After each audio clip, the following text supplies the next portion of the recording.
Hi, it's Steve. Today we'd like to show you how to change the blower wheel on your dryer.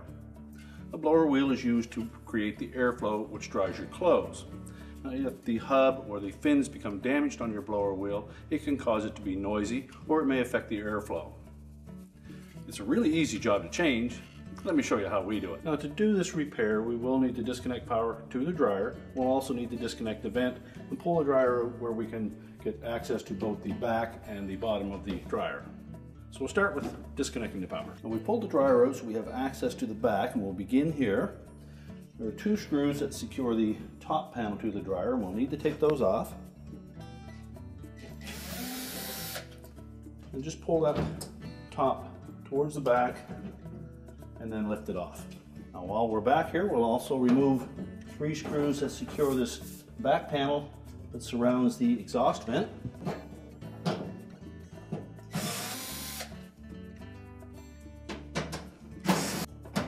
Just tilt that panel back and then lift up on it. Disengage the tabs on the bottom, and then we'll set that aside. Now, we can also remove the exhaust vent from the back of the blower housing, so just pull it straight off and set that aside. Now, while we're still at the back of the dryer, our next step will be to release the belt tension from the drum, and to do that we're just going to pull this idler towards the center, release the tension, and then flip the belt off of it, and just tuck that belt forward of the idler, and we'll remove it after. Now, our next step will be to remove this cover over the rear tumbler bearing. So we'll just remove this single screw at the bottom of that cover.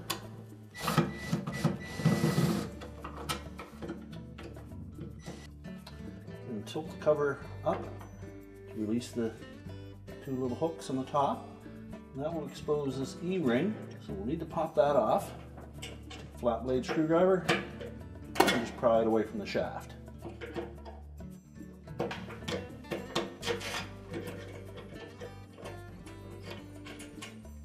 Then remove the two spacer washers, and we'll set all of that aside. Now we can move to the front, and our first step will be to remove the control panel and control board. And to do that, we first need to remove the single screw from the back.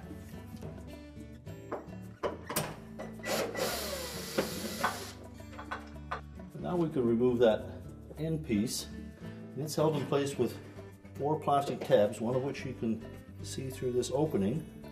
So next we need to release this locking tab at the top.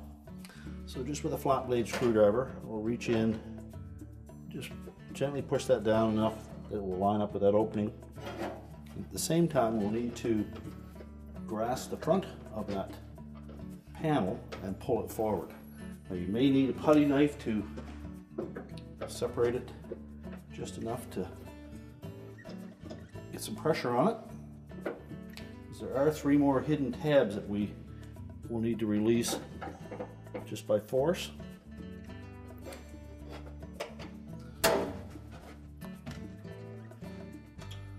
with that pulled through, just take your putty knife. I'm just going to pry that away from the console, and you will need to use a bit of force to release the extra 3 tabs. Well, next we'll need to remove a single screw on the far left hand side here. So remove that screw. And as well, there is a single screw on the left hand side on the edge that will need to be removed.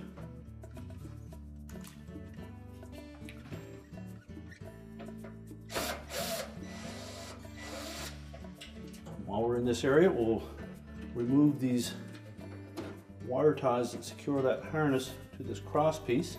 And if they're a zip tie, you'll need to cut them. And if they're a twist type, simply unwind them and remove them. We will need to reuse them later.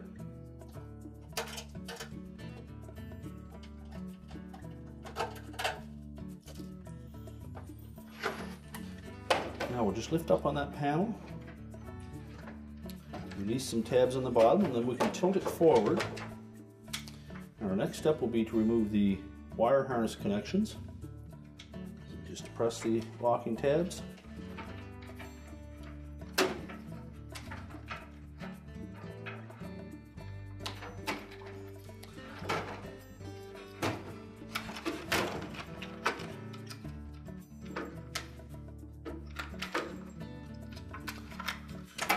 And then we'll set the control panel and console aside.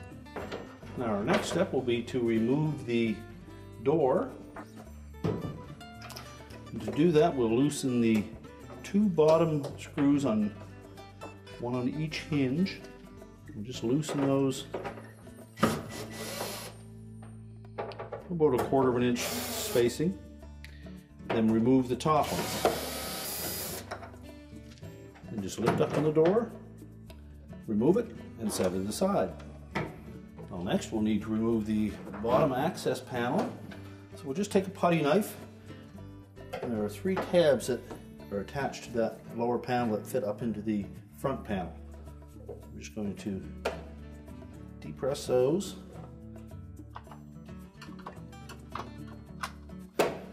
Once we've disengaged those, we'll just lift that panel away from the base. The service instructions are tucked inside of that. Now next we'll remove 4 screws across the bottom, and then 3 more across the top.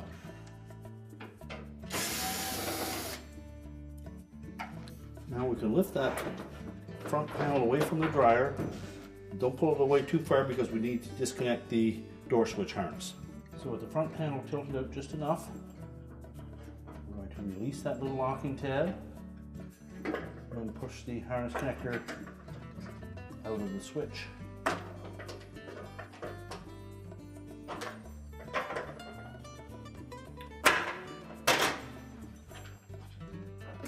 And then we can take that front panel and set it aside.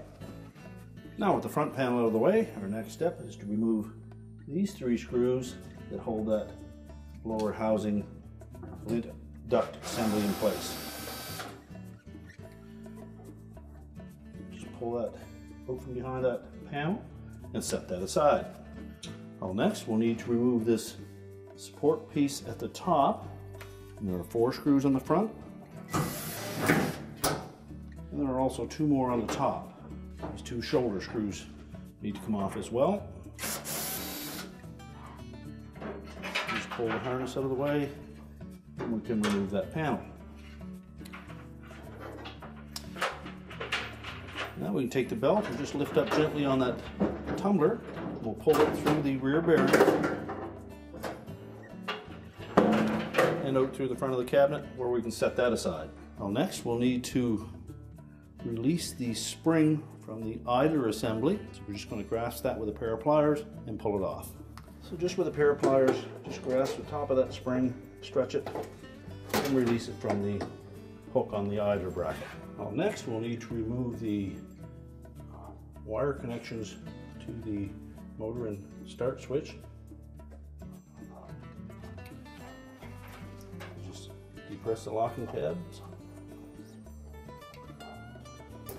Pull those 2 harness connectors off. And as well, we'll need to remove a single wire on the top and another one on the bottom.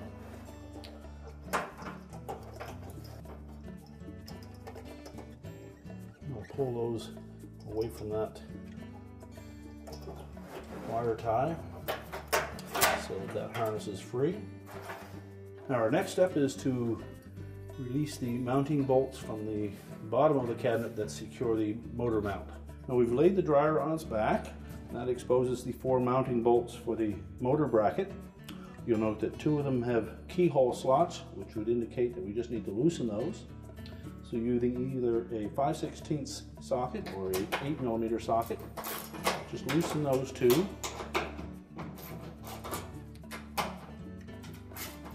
And then we'll remove the remaining ones.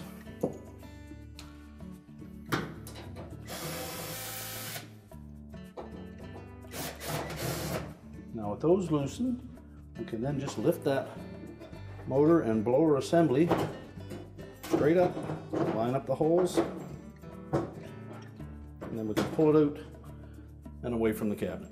Now with the motor and blower assembly on a suitable work surface, our next step is to remove these 7 screws that secure the cover to the blower housing.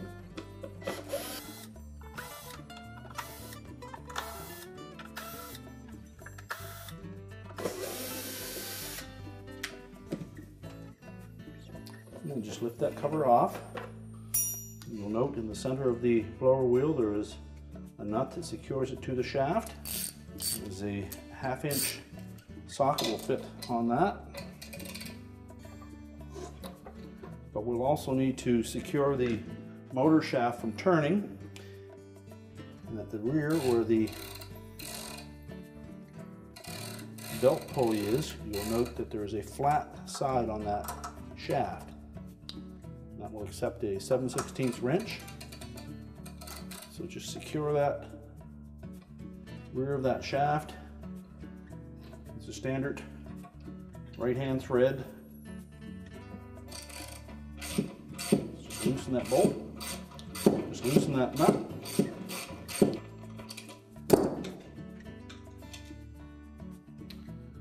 Remove the old blower wheel and discard it. You'll note that there is a flat side on that shaft, so we need to line that up.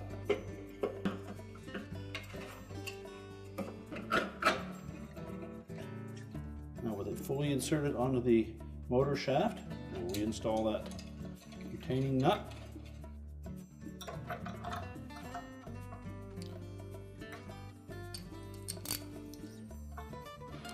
And then while we secure the back end of that motor shaft, we'll tighten it with our ratchet. Now once it's secure, we'll go ahead and put the blower cover back on.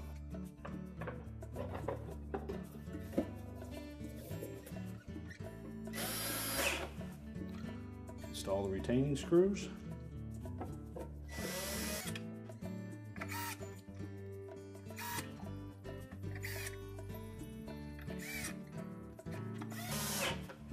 And now we can set that assembly back into the dryer and line up those 2 bolts with the keyhole slots in the base.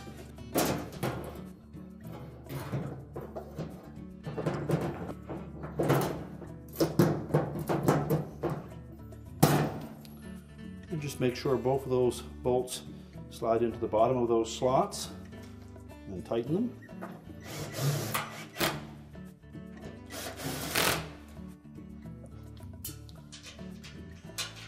Install the 2 remaining ones, and then tighten them with the ratchet.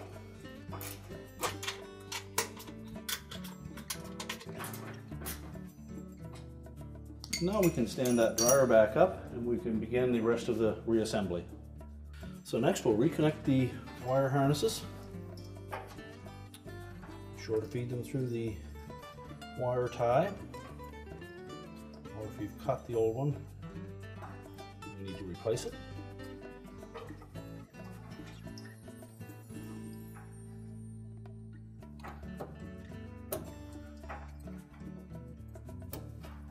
Make sure the terminals are on secure.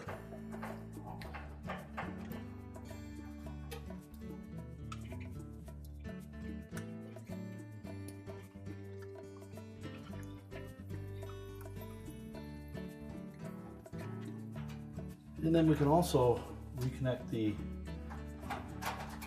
spring to the idler. So next we'll just grasp that spring and then hook it over the end of the idler bracket. Now our next step will be to put the drum back in. Just tuck that harness out of the way. Support the drum by the belt.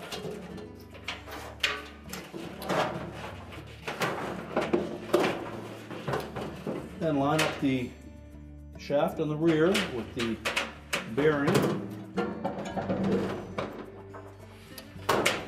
Make sure it's fully inserted out through the back.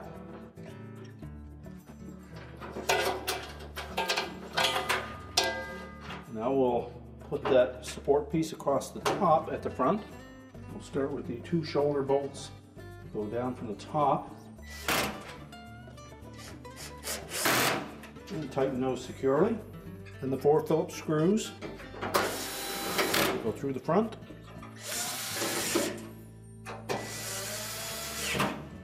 Next we'll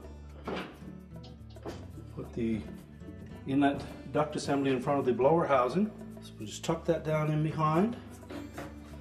And we'll line up these 3 screw holes across the front and install the retaining screw.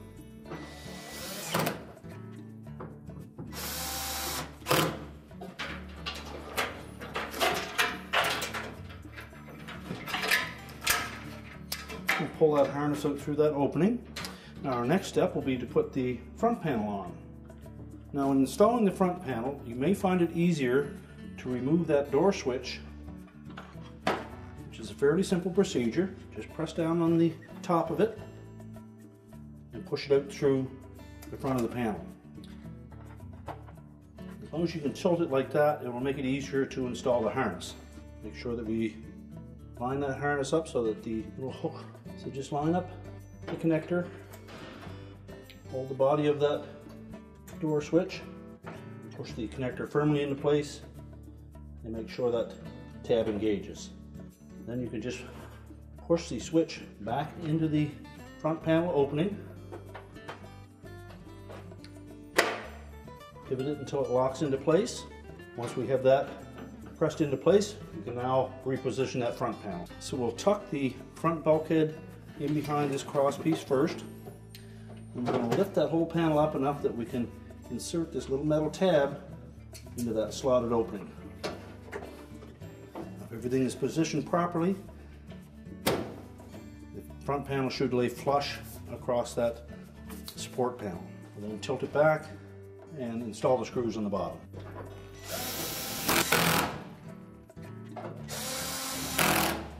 And then the 3 screws across the top. Next we'll install the door. We'll begin by putting the 2 screws at the bottom opposite the hinge side, as well as partially installing the lower screw on the hinge side. So position the hinges over those 2 screws. And just tighten them. We'll just snug those up for now until we put the other 2 screws in.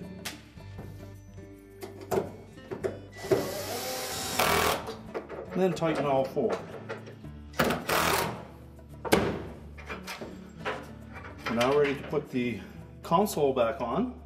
So we'll start by reinstalling the wire harness connectors first.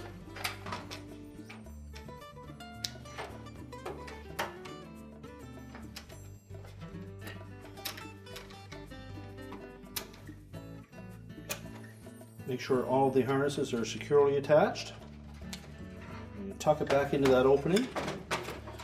We're going to line up these 3 little tabs on the bottom with these 3 slotted openings on the top of the front panel.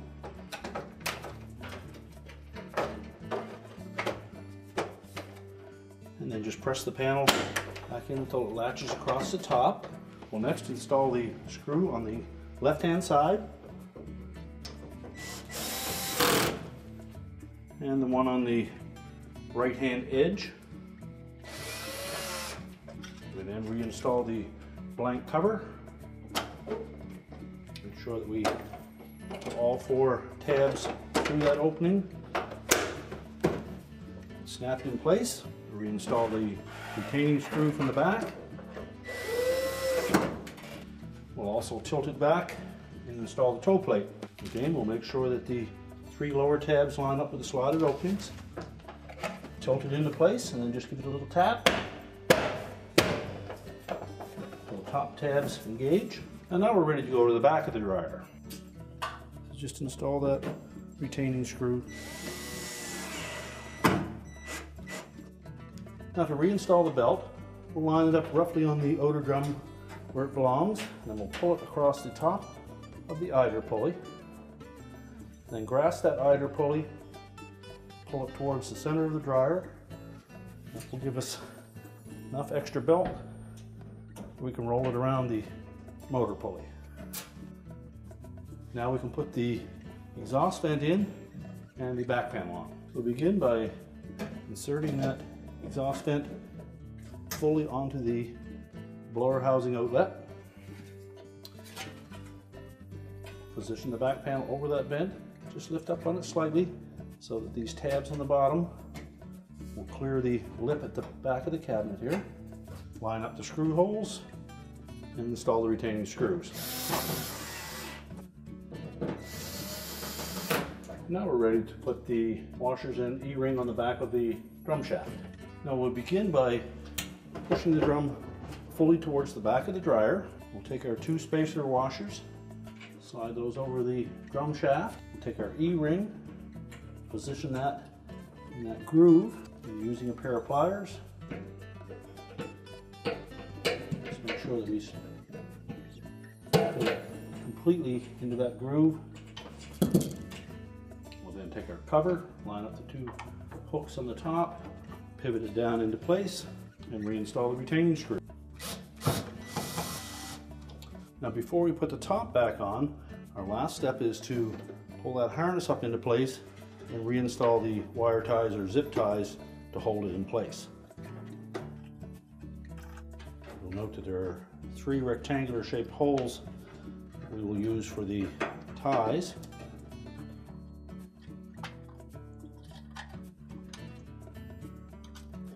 Just make sure they're secure, and then we can install the top. Now when installing the top, you'll note that there are some keyhole slots on either side at the front that will fit over these 2 shoulder bolts. So we'll lay the top down into position and make sure that it's far enough forward that it will fit into those keyhole slots, which is about 3/8 of an inch back from the very front of the dryer. Push it forward, and then we'll install the 2 retaining screws at the back. Just line up the tabs and install the screws. And now we're ready to put the dryer back into position. We're now ready to reconnect the power in our exhaust vent, and our repair is complete.